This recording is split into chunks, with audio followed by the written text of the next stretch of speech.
So if you've never been to Market 301, what you're going to find is about 30 different artists, makers, and or local boutiques in Lexington. We have so many talented artists and makers here in the city. I felt that it was important to give them a place to showcase their goods so that Lexington can really keep that shop local focus.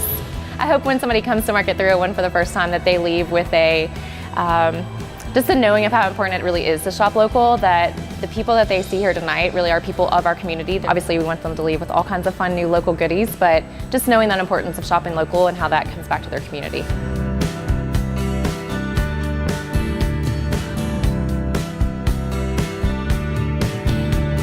I started in January of this year. Started talking with my brother-in-law and father at Christmas time. Had a few empty bourbon bottles sitting around, and was born out of that. Reclaimed spirits is essentially reusing empty bourbon bottles and making products out of those. So right now I primarily do lamps, and that's what I focus on right now.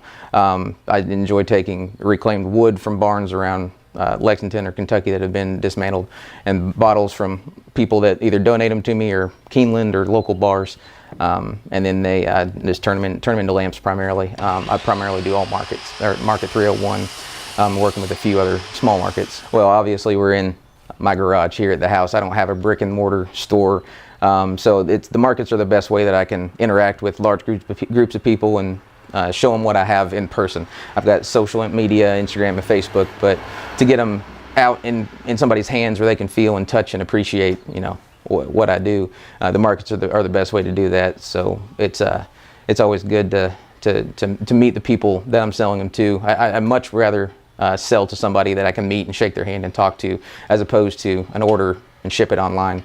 I just enjoy the personal aspect of it much more. My friend Matt works, or he owns, part owner of My Kentucky Tea, and they've got a booth there. They've been at the Market 301 for over a year, and I've helped him a few times with his booth. Just something to do on a Friday night. I was down there and then stepped behind the booth and help him out.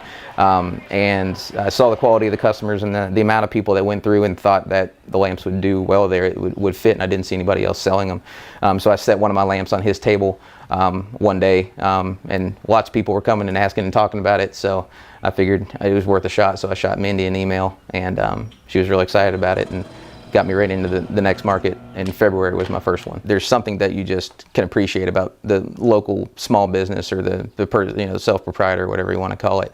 And I think it helps support those people, because people like me, I don't have, I'm in my garage, so I've got to have somewhere to showcase my products. I'm able to pay for what I do and support this small business.